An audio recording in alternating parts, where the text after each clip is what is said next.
imagine for a moment that everything you've ever heard about Jesus was stripped away? No churches, no miracles, no resurrection, no heaven or hell.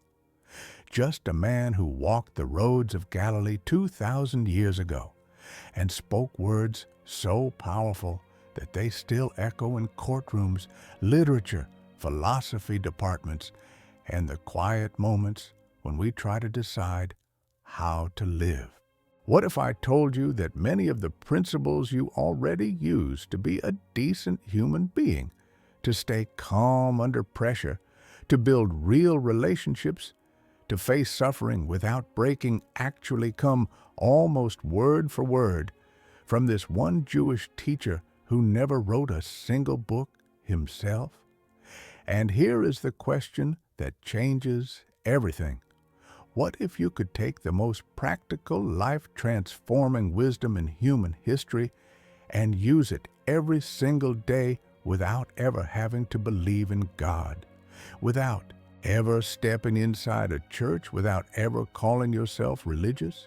Would you still want it? Because that wisdom exists.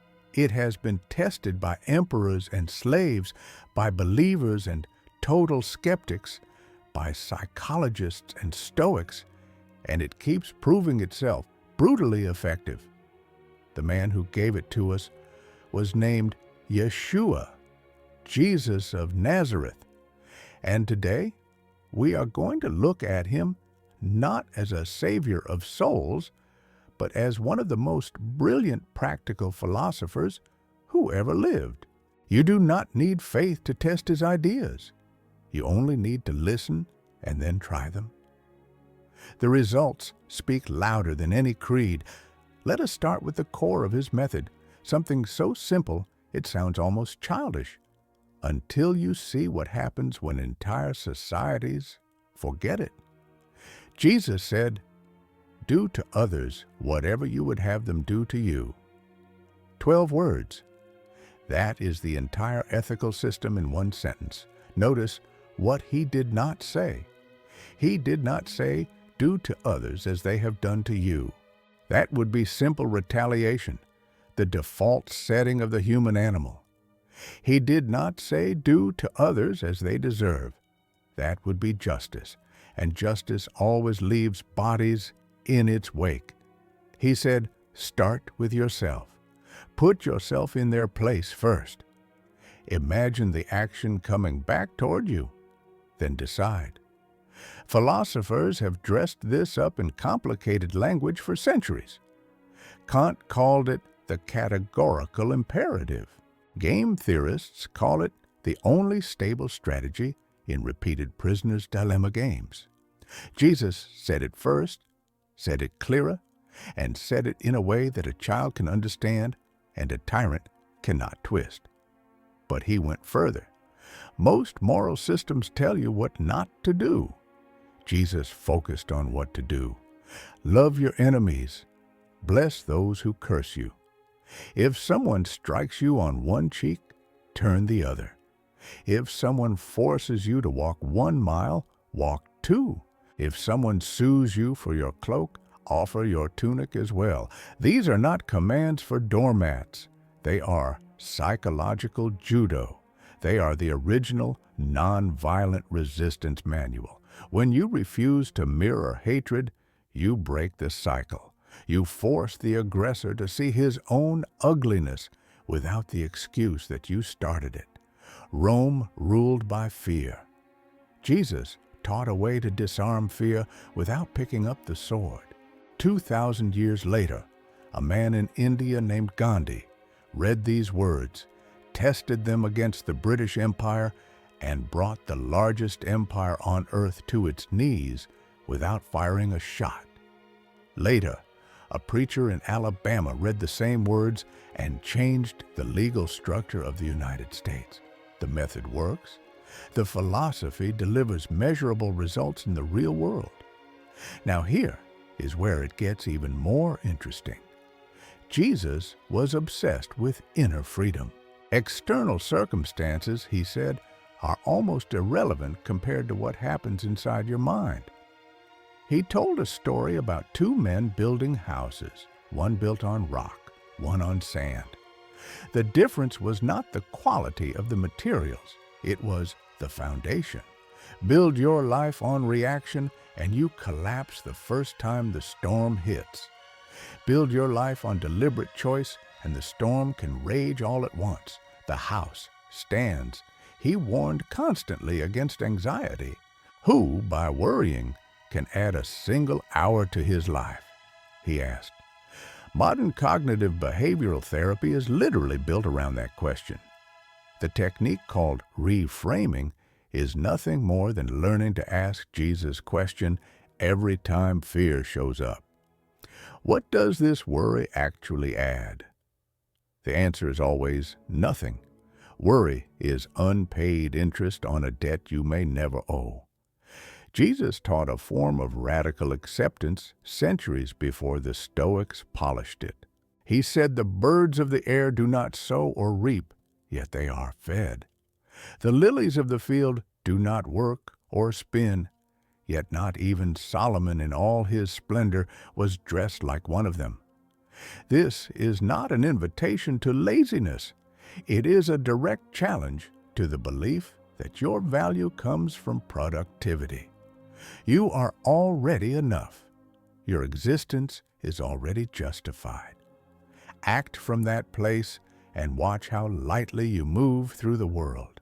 But perhaps the deepest psychological insight Jesus ever gave is this: the thing you judge in others is the thing that controls you. Why do you see the speck in your brother's eye but ignore the log in your own? That single sentence is worth decades of therapy. Every time you feel superior, smug, or furious at someone else, Jesus says, stop and ask, where is this inside me? The answer is always there. The moment you find it, the emotional charge collapses. You are free. He understood the human tendency to project our shadows outward. He saw it in the religious professionals of his day who strained out gnats and swallowed camels, who tithed mint and cumin, but neglected justice, mercy, and faithfulness. Outward perfection as a cover for inner emptiness. Sound familiar? Social media is the modern Pharisee's playground. Jesus would walk past the curated feeds, the performative virtue, the humble brags disguised as prayer requests, and say the same thing he said then. First, clean the inside of the cup. Jesus never wrote a treatise on happiness, yet he described the exact psychological conditions under which a human being thrives, conditions that positive psychology only rediscovered in the last 30 years. Listen to how he opens the most famous public speech in history. Blessed are the poor in spirit. Blessed are those who mourn. Blessed are the meek. Blessed are those who hunger and thirst for righteousness. Blessed are the merciful. Blessed are the pure in heart. Blessed are the peacemakers. Blessed are those who are persecuted for righteousness' sake. If you are waiting for the part where he says, blessed are the rich, the famous, the strong, the sexually irresistible, you will wait forever. Jesus flips the entire human status ladder upside down and says, real happiness, the kind that does not collapse when the stock market does, is found precisely in the places every culture tells you to avoid: vulnerability, grief, restraint, moral hunger, mercy, inner clarity, reconciliation, and willingness to suffer for what is right. Modern research keeps proving him right, one expensive study at a time. The longest study on human happiness ever conducted, Harvard Grant Study, 85 years and counting, found that the single biggest predictor of well-being in old age is not money, not fame, not even health. It is the quality of your relationships. And the single biggest predictor of relationship quality? The capacity to give and receive mercy, exactly what Jesus placed at the center of his list. He said it even more directly. Blessed are the merciful, for they will be shown mercy. That is not a pious wish. It is a psychological law. The moment you refuse to forgive, you chain yourself to the person you hate. Resentment is a poison you drink hoping someone else dies. Jesus offers the antidote. Forgive, not because they deserve it, but because you deserve peace. The Greek word he uses for forgive, aphemi, literally means to let go. Let it go, and you are instantly lighter. Hold it, and you carry the corpse of the past on your back forever. He took this so seriously that he made forgiveness the only part of the prayer he ever commented on. After teaching his students to pray, "Forgive us our debts as we forgive our debtors," he immediately added, "For if you forgive others their trespasses, your heavenly Father will also forgive you. But if you do not forgive others, neither will your Father forgive your trespasses." Translation for non-religious people: if you withhold forgiveness, you lock yourself in a prison whose only key you refuse to use. The door stays closed from the inside. Jesus understood something about anger that most of us discover only after decades of therapy. Anger is almost always a secondary emotion covering a deeper wound. When he was reviled, he did not revile in return. When he suffered, he did not threaten. That is not weakness. That is surgical precision. He refused to hand his emotional remote control to his torturers. They could nail his body to wood. They could not nail his mind to their hatred. He taught the same skill to anyone who would listen. You have heard that it was said, "Eye for eye, tooth for tooth." But I tell you, do not resist an evil person. Again, this is not pacifism as surrender. It is strategy. When you return evil for evil, you become the very thing you hate. You lose the moral high ground, and more importantly, you lose yourself. Jesus offers a third way: creative, nonviolent, soul-preserving resistance that leaves your dignity intact and astonishingly often disarms the opponent. Look at what he did on the cross, the moment when every instinct screams for revenge. He looks at the people driving nails through his wrists and says, "Father, forgive them, for they do not know what they are doing." That single sentence contains the deepest diagnosis of human evil ever uttered. We destroy each other out of ignorance, not malice. Hurt people, hurt people. The soldiers were not cartoon villains. They were ordinary men doing an ordinary day's work inside a cruel system. Jesus sees through the behavior to the blindness and refuses to hate the blind. That refusal is what makes him free even while hanging naked and bleeding. He also saw how we use possessions to medicate that same blindness. Do not store up for yourselves treasures on earth, where moth and rust destroy and thieves break in and steal, but store up treasures in heaven. For where your treasure is, there your heart will be also. People read this as a command to be poor. It is not. It is a description of reality. Whatever you treat as your ultimate security will own you. Money, reputation, youth, power. Put your heart there, and you will live in constant terror of losing it. Jesus says, anchor your heart in something that cannot be taken. Love given, integrity kept, kindness shown, and suddenly the moths and thieves lose their terror. He illustrated it with ruthless clarity. No one can serve two masters. You cannot serve God and money. Again, strip the religious language and you are left with a psychological fact. You cannot live for applause and for truth at the same time. You cannot optimize for both likes and integrity. One will always eat the other. Jesus forces the choice out into the open so you can stop pretending you are doing both.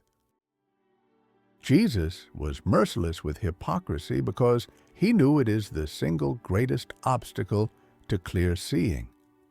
He looked at the most religiously observant people of his time, people who fasted twice a week, prayed publicly, gave exactly 10% of their herbs, and called them whitewashed tombs, beautiful on the outside, dead on the inside. His point was never that religion itself is bad. His point was that any system, religious or secular, can become a costume we wear to avoid facing what is actually inside us. He gave the sharpest diagnostic tool ever invented for this problem. By their fruit, you will recognize them. Not by their words, not by their branding, not by their follower count, by their fruit. What does a life actually produce? Peace or anxiety? Kindness or contempt? Courage or cowardice? You do not need a theology degree to judge a tree. You only need eyes and honesty. He applied the same standard to himself. He never asked anyone to follow a doctrine about him. He asked them to follow him, to watch how he lived, and to do the same. Take my yoke upon you and learn from me, for I am gentle and humble in heart, and you will find rest for your souls. Notice, the promise is not power, not success, not even happiness in the shallow sense. The promise is rest. The exhausted soul finally stops thrashing because it has found a rhythm that actually fits human nature. That yoke, by the way, is easy and light, not because it demands little, but because it demands only what is real. Pretending to be stronger than you are is exhausting.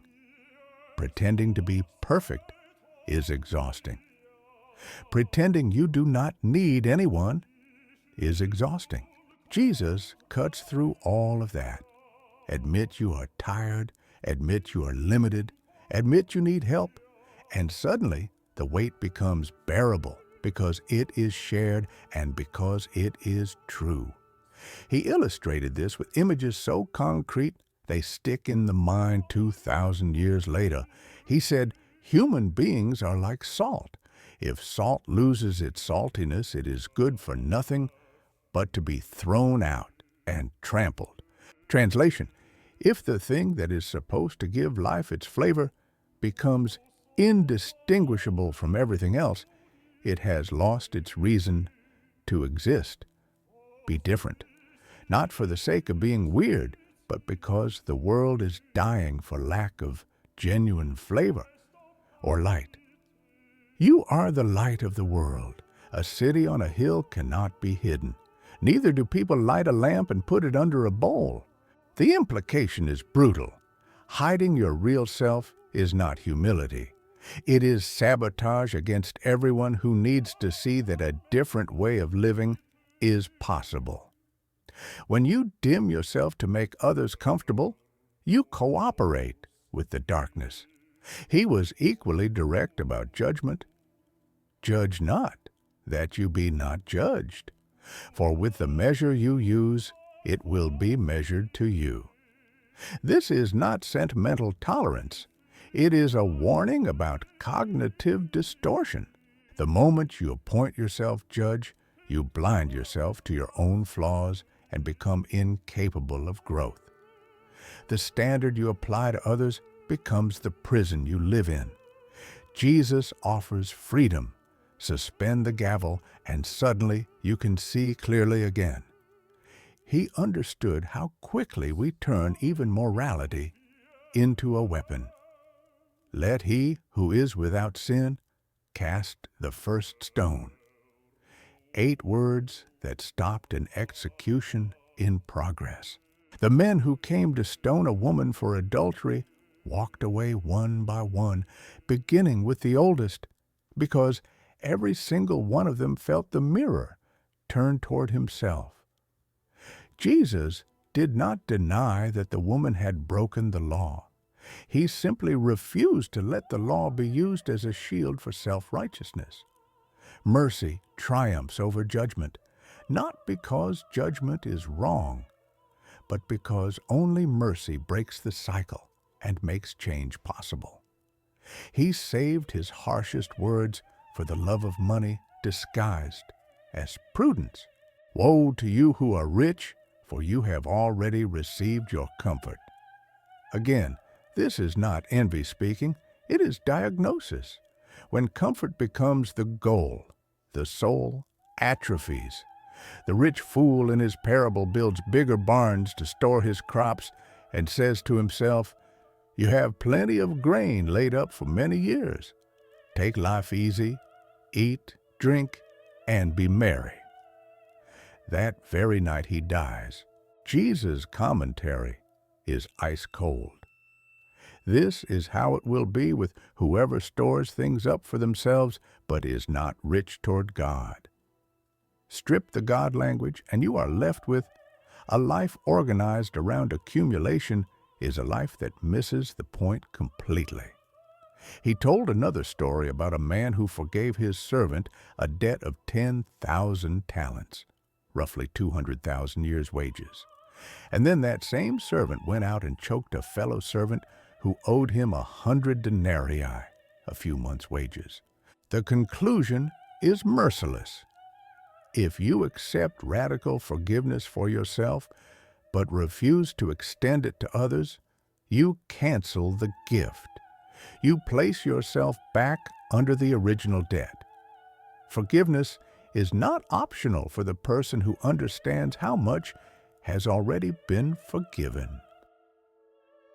We are approaching the end now, and everything Jesus taught converges on one single moment, one sentence that functions as both climax and summary. It is the night before he dies. He knows exactly what is coming: betrayal, abandonment, torture, public execution. Every instinct in the human body screams to run, to fight, to bargain. Instead, he washes his friend's feet. He takes off his outer garment, wraps a towel around his waist, pours water into a basin, and one by one kneels in front of the very men who will deny and desert him in the next hours, and he washes the dirt of the day from their feet. Then he stands up and says, "I have given you an example, that you should do as I have done to you. A new command I give you: love one another. As I have loved you, so you must love one another." That is the entire philosophy in one act. Not love as sentiment, not love as reward for the lovable. Love as deliberate action toward people who are about to stab you in the back. Love as the only force strong enough to absorb evil without becoming evil. He demonstrates it with his hands before he explains it with his mouth, and then he walks out to prove it with his life. Hours later, when the soldiers come with torches and swords, one of his followers draws a blade to fight. Jesus stops him with 8 words: "Those who live by the sword will die by the sword." Then he heals the ear of the man who came to arrest him. Even in the act of being destroyed, he refuses to become a destroyer. That is the climax of his philosophy. Love that is willing to be killed rather than to kill.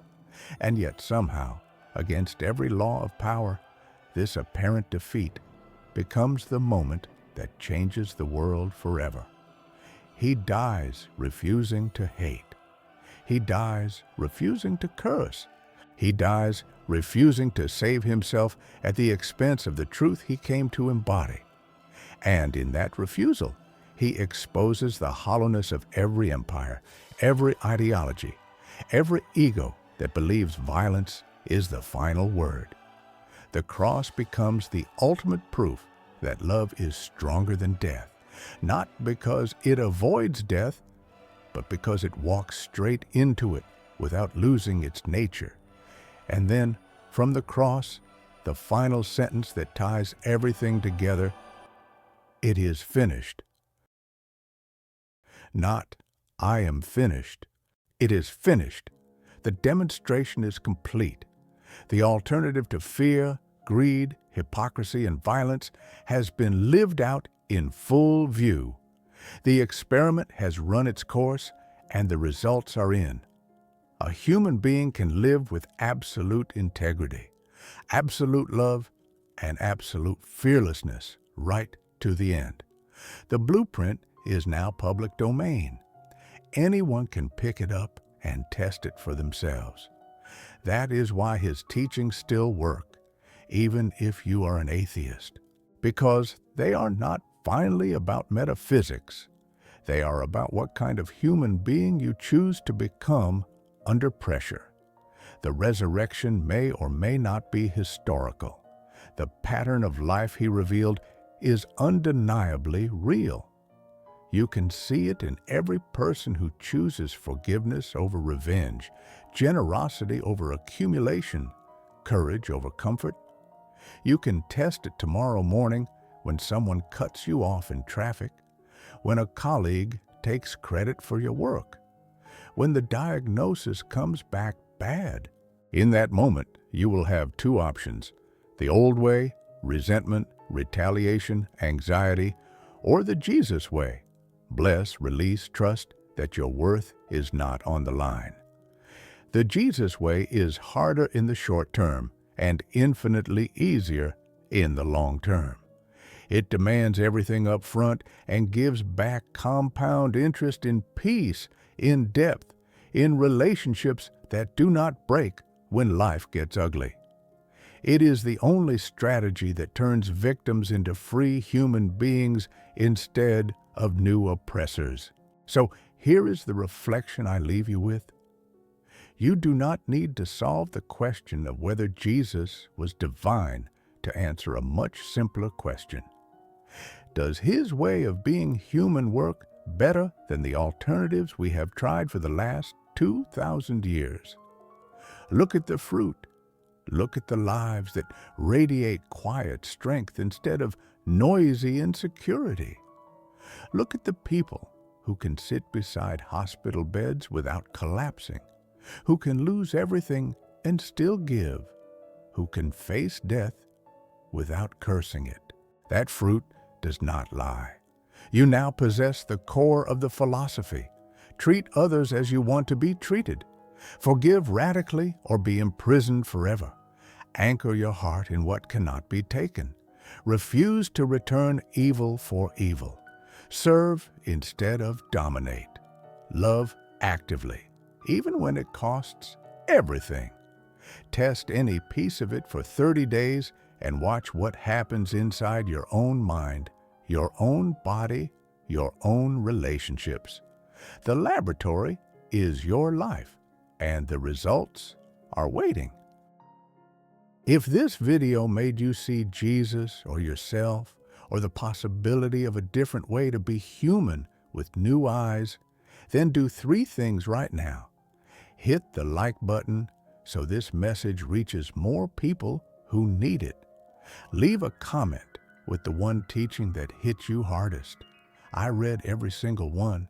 And subscribe, because we are only getting started unpacking the most practical wisdom the world has ever known. Thank you for spending these minutes with me. Go live it.